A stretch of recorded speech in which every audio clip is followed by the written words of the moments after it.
Cristo. Oh, excuse me, I missed the first line, sorry. Oh my Start God. this one again. Ekadyasturu Chintanam Matra Sparsche Chaya Moho Bhava Sindhu Bhavo Cristo Yeah. Hari Charya Varnanam Ekadyatura Chitanam Matra Sparsche Chaya Moho Bhava Sindhu Bhavo Cristo Hari Charya Varnanam. Okay, someone else like to try?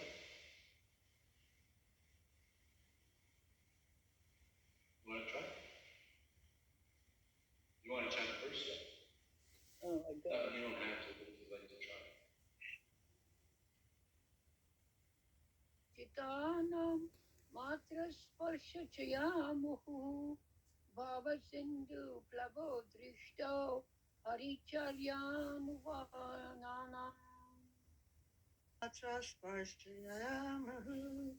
Bhava Sindhu Plavo Dristo Hari Charyan Varnanam Etadyatura chitanam matra sprasa chaya muhu bhava sindhu plavo drasto hari charyan yovaranam.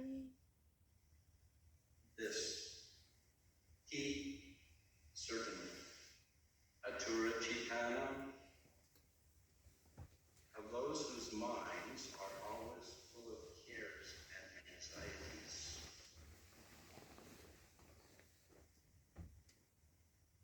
Matra, objects of sense enjoyment. Sparsha, senses. Ichhaya, by desires. Muhu, always.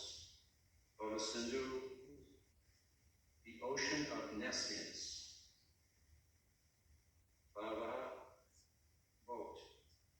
Drista, experienced.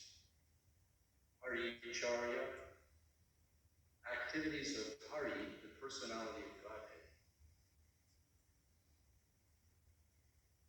Anuvarnanam, constant recitation. Translation and purport by His Divine Ministry of God.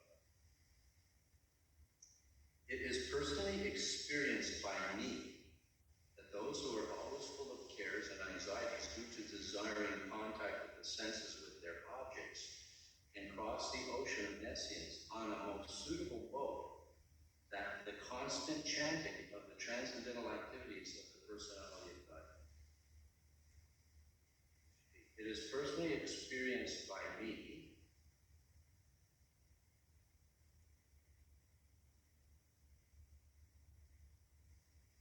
No, just repeat after me, a little bit at a time. It is personally experienced by me that those who are always full of cares and anxieties due to desiring contact of the senses with their objects can cross the ocean of nescience on a most suitable boat, the constant chanting of the transcendental activities of the personality of God.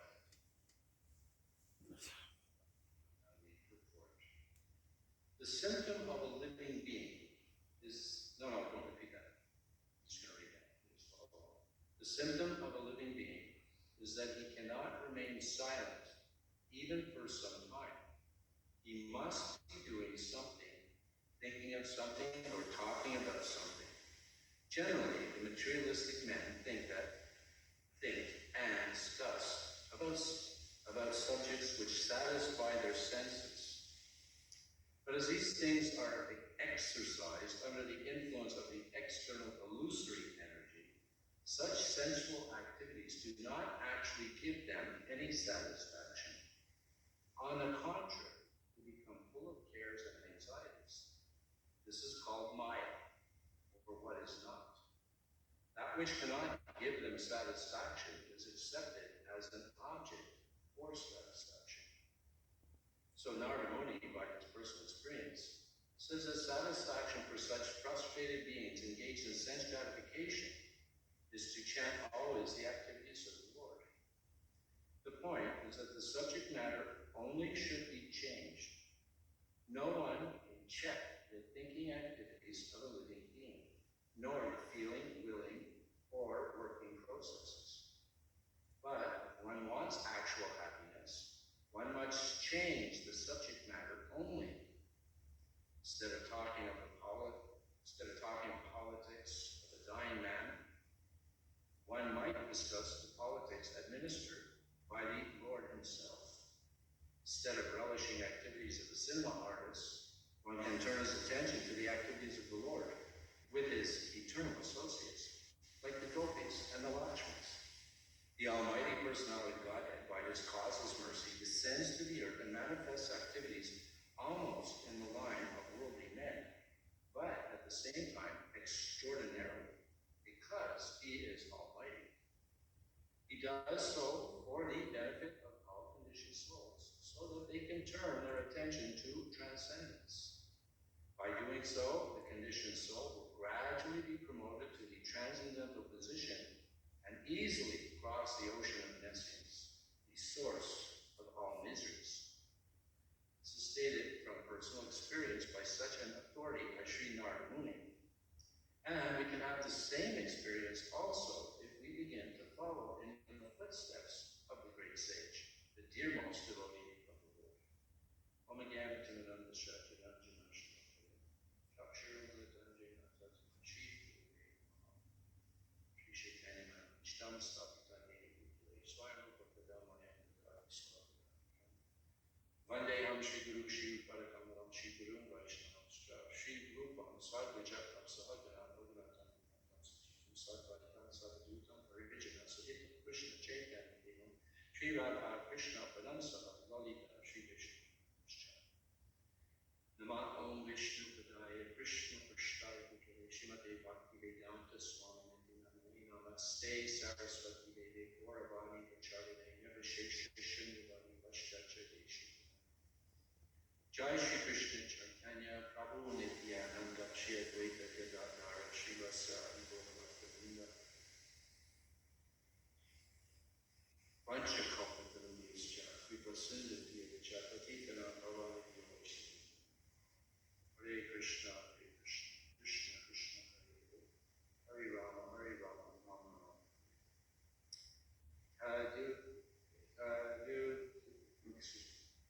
Ekadu Yaktura Chitanam Mantra Sparshe Chayamuhu Lava Sindhu Lavo Visto Arichara Nivarnanam. Translation again. It is personally experienced by me that those who are always full of cares and anxieties, due to desiring contact with the senses with their objects, can cross the ocean of nescience on the most suitable road. Constant chanting of the transcendental activities of the personality of Godhead. So, the body and the soul. The soul animates the body's life. If there's no soul, there's no life. And that goes for all species. The difference between a live tree and a dead tree is that there's no soul in a tree. Soul is life. Life comes from life. I wrote a very beautiful, to write a book. It was a conversation between Dr. Singh, who later became, he was a doctor, Dr. Singh, who later became became, oh gosh, Bhakti Swarup Damodar was one of the leading devotees of Srila Prabhupada. It was a conversation about life comes from life, a series of questions by Dr. Singh and answers by Srila Prabhupada, and Prabhupada elaborating on it and pointing out that life comes from life. Life doesn't come from matter. You have to have life to create life. Chemicals come from life. Chemicals don't come from matter. And they use the example of citric acid. You take some water, you take a lemon seed, there's no citric acid. You pour water in a lemon seed, you get some sunshine, it produces a tree, so much citric acid, so many lemons, as long as there's life in the tree. As soon as there's no life, the tree dies, there's no more citric acid. So everything comes from spiritual. Everything comes from life. Life comes from life. And unfortunately, we lose contact with the fact that we are that life. We have a tendency to think that the life is the body itself. It's the machinery. It's the organs. It's the body is life. And if the organs give out, then the body has no more life. But it's not actually the case. The organs are just machines, part of a greater machinery, just like a large jumbo jet. So many parts, so many organs, you could say. But it's the pilot that makes the whole thing go.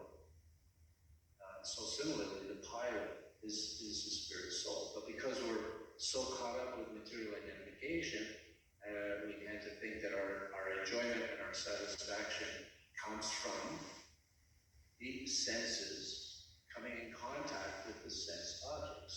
And when I'm speaking in this regard, we're talking about material senses coming in contact with the material objects.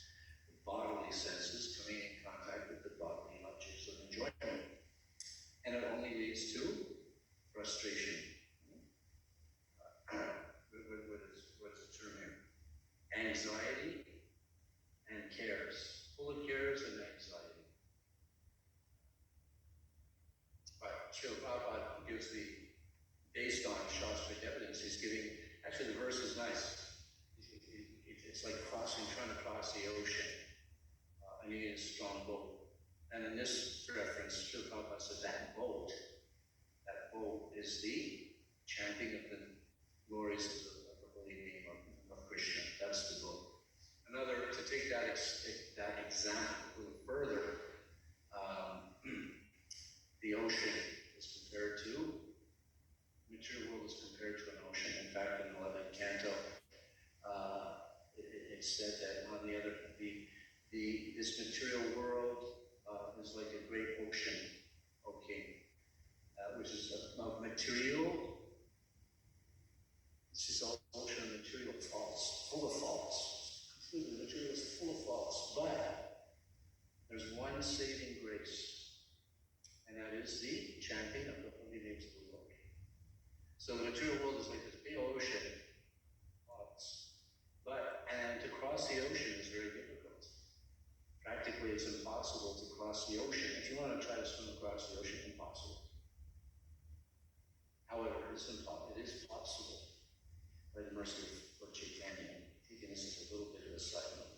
In fact, it's described that by the mercy of Lord Chaitanya, even a dog can swim across the ocean. Have you ever seen a dog swim? They do a little dog paddle, they swim out a little bit, and then they have to come back. They can't swim very far for very long, but by the Lord Chaitanya's mercy, even a dog can swim across the ocean. So to get across the ocean, you need a nice big boat. And if it's a material ocean full of faults, then what is the boat that you need? You need a transcendental boat. And the boat is really the material body, that's the boat. But just having a boat, it's easy to get lost in the ocean. The winds blow this way, that way. If the boat doesn't have a rudder, it doesn't have sails, then it's not going to go anywhere. Or even if it has sails but it doesn't have a rudder, it's just going to spin around in circles. It's not going to get anywhere. And if you don't have a direction or know where you want to go, then there's not much point either. Of course, we can argue the point that, well, century, Europe started to seek navigation across the ocean to see if they can find a shortcut. Actually, the shortcut was so they could get to India, because India was a wealth of spices and silks and very, very opulent. So they were all trying to get, Europe was trying to get to India. The Spanish, the British, the French, and they're all, so they're looking for a quick way. So they started to go across the ocean, and then they came in contact with the continent of America. They didn't even know it existed. But that's a different thing. So you're on the ocean, you have a boat, the boat is this body, but you still need favorable breezes. And the favorable breezes are the Shastra, the words of the Shastra. And then you need a captain to guide the boat. Captain is the spiritual master. So taking the guidance, the spiritual master knows where to go. The favorable breezes are the Shastras. You can carry this boat, material body, across the material ocean to the transcendental realm. So the foundation, we always go to the foundation. And it's ABC, foundation is we're not the body, we're the soul. But we're so caught up in it, especially in the age of Kali, especially in the present age of Kali, with all the social media, all the, what's true? What's true? It's like the fake news. Every time you go on the internet and you see something else that catches your eye, some title, you read it, and it's something extraordinary, and people have a tendency to take it as truth. Now we're just talking mundane subject matter, mundane politics, mundane science, mundane anything. And they make outrageous claims, and a lot of people accept it as truth. Initially, newspapers were very, relatively speaking, again, we're not going to, newspapers would give information relatively accurate. But then maybe in the 60s, maybe the late 50s or 60s, they came out with what are called these sensationalist newspapers, where they take something and they completely blow it out of proportion. Or what do they call those kind of newspapers? You see them on the newsstands all the time, and usually tabloids, thank you. Yeah, these tabloids, and it usually talks about famous people, and the things that they do, and a lot of it's unfounded. Then they have these, paparazzi chasing after them to get a photograph so they can sell their newspaper, and people just eat it up, and that was the original, you could say, fake news. But now, the whole internet is completely full of fake news. You don't know what to believe. So people are being not only misguided, even from a material point of view, they're being guided to not, being, a good householder, have a nice family, nice two-car garage or house in the suburbs, etc., etc., etc. They're being misguided. Not that you cannot have those things, but that's not the goal of life. But people are so duped. Material gain is the goal of life, but it's not, because material gain will come on its own accord. One's happiness and one's distress is already predetermined. You don't have to work hard for your happiness. It comes on its own accord. You don't have to work hard. You don't work hard for distress, because distress comes on its own accord. You don't, pick up a newspaper and look in the advertisement section. Where can I find some distress? No, it just comes. You don't have to endeavor for it. Actually, distress comes from not following a proper, moral life. Sense gratification is what leads to distress, whether it's basic sense gratification or whether it's extended sense gratification. You engage simple activities, the more simple the activity, the more distress comes later. Sooner or later. Could come soon, could come later. But people don't realize that. So one doesn't have to make over an endeavor for material happiness, but one should put their effort into endeavoring for spiritual advancement. And how do we endeavor for that spiritual advancement? And the answer is in the purport, by hearing about the glories of the Supreme Personality, by hearing about Krishna. As far as possible, try to remember Krishna's activities. And in the purport, Prabhupada doesn't say that stop thinking. You can't stop thinking. This brings back to the first point. Wherever there's life, there's animation. And animation means there's a soul. So the soul is always animate, never inanimate. The soul's always animated. The 6 symptoms of animation are: it comes into existence, it grows, it stays for some time, it leaves a byproduct, it dwindles, and it's gone.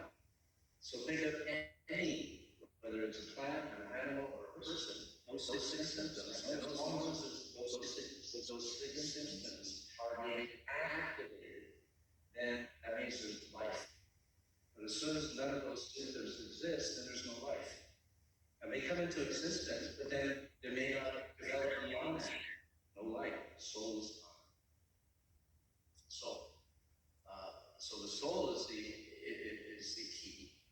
And the soul is always animated. There's always animation. So it's not a matter of trying to stop the thinking, trying to stop the activities, but rather to change the activities, change the thoughts and mind. Take it from material thoughts to spiritual thoughts.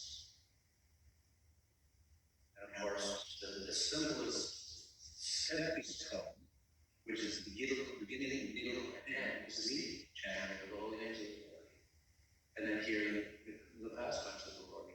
Or as we chanted 2 verses before class, attending classes, hearing about the Supreme Personality of Godhead, all that's troublesome within the heart. Develop an urge. Now the problem is we don't have an urge. We're more interested in the social media nonsense than we are in spiritual subject matter. And we have Rupa Goswami gives this example all the time. It's a perfect example. Rupa Goswami gives the example of a person who has the disease called jaundice. We have a disease called ignorance. We're more attracted to the sense objects, less attracted to spiritual subject matter, because we have the disease of nescience, of vidya, ignorance. So when someone has jaundice, what they do is you have to cure it, and the cure for jaundice is sugar. Sugar. You eat sugar, that cures jaundice. The problem is when you have jaundice, sugar doesn't taste sweet, it tastes bitter. So you don't want to take sugar, but sugar is the cure. So in the same way, with the jaundice of avidya, the disease of avidya, we're not attracted to hearing topics of the Supreme Personality of Godhead, of Krishna, which are unlimited, by the way. But at the same time, it's naturally sweet. Rupa Goswami says, when I chant the holy name of the Lord, we're not certainly at this level, at least I'm not anywhere near this level. When I chant the holy name of the Lord, I desire to have 1,000,000 tongues to vibrate in Krishna. And I wish to have 1,000,000 ears just to hear this name of Krishna. Of course, we're not in that, because to a lesser greater degree, I can only speak for myself. I have a vidya, there's no taste. But by tasting it, continuing to taste it, then gradually what happens is that bitter taste becomes sweeter and sweeter to the point where the social media interests diminish. And you're no longer interested in that. And now you're on the transcendental platform, on the spiritual platform. And you're getting more and more happiness. Material enjoyment is like chewing gum. Chew gum, you can chew it for a while, and then it becomes stale and bitter. spiritual happiness, not only does it never become bitter and stale, but it becomes ever fresh. How is it we can chant the holy name over and over and over and it becomes ever fresh? So, and one of the pitfalls that we have to be very careful about is when someone is speaking from the Shastra and he's saying things that I've already heard this. And I'm not really interested in it. I've already heard it. So what's the point? Give me something fresh. And when we have that tendency to want to hear something fresh, then a speaker may even choose to speak and speculate just to make it appealing to the audience. But what makes one an acharya, such as Srila Prabhupada? And he himself said, I didn't change anything. Whatever I heard from my spiritual master, I just repeated without adding anything or subtracting anything. And this is repeated from the Prabhupada. I made this point on Sunday that someone is claiming to be an authorized authority, a guru.